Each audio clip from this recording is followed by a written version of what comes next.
छांव वाला पेड़। शहर से दूर पहाड़ों के नीचे बसा एक छोटा सा गांव था। नाम था आकाशपुर। उस गांव में एक बूढ़ा आदमी रहता था। नाम था हरिचरण। हरिचरण की सबसे बड़ी पहचान थी उसका बगीचा, जिसमें एक बहुत बड़ा पीपल का पेड़ था। गांव वाले उसे छांव वाला पेड़ कहते थे। कहते हैं उस पेड़ के नीचे बैठने से लोगों को शांति मिलती थी। कोई दुखी होता तो वहां आकर सुबक लेता। कोई उलझन में होता तो पेड़ के नीचे ध्यान लगाता और समाधान पा जाता। बच्चे भी वहीं खेलते, बुजुर्ग वहीं बैठकर चौपाल करते।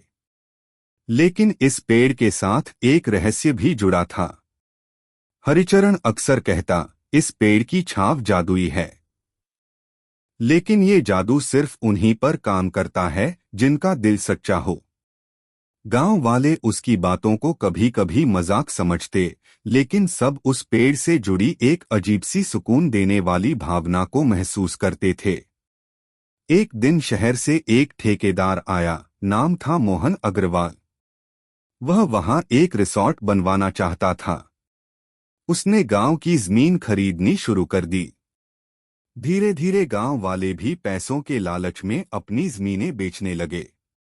जब मोहन हरिचरण के पास पहुंचा तो सीधा बोला, बाबा, इस पेड़ की जमीन भी दे दीजिए, आपको दोगुना पैसा दूंगा। हरिचरण मुस्कराया, बेटा, ये पेड़ मेरे लिए नहीं, इस गांव की आत्मा है, इसे बेच नहीं सकता। मोहन गुस्से में चला गया, लेकिन उसने हार नहीं मानी।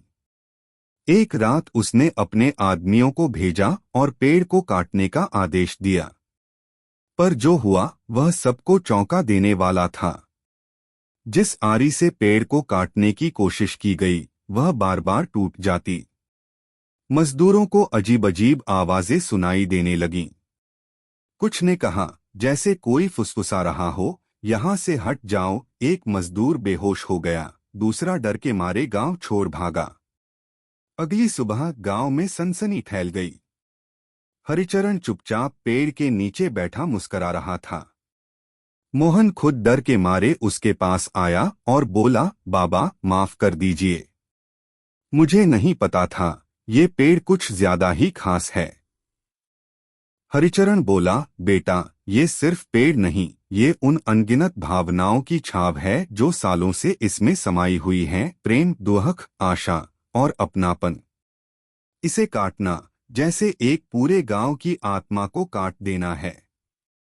मोहन ने उसी दिन पेड़ की जमीन पर एक बेंच बनवाई और एक बोर्ड लगाया, छांव वाला पेड़ शांति की जगह है। उस दिन के बाद गांव में कोई भी पेड़ को नुकसान पहुंचाने की सोच भी नहीं सका। लोग अब और भी आदर से वहां आते, बैठते और अपने मन की बात कह जाते। हरिचरण कुछ साल बाद इस दुनिया से चला गया, लेकिन उसकी यादें, उसकी कहानियां और छांव वाला पेड़ आज भी वही हैं, जहां शांति अब भी शब्दों से पहले दिलों में उतरती है।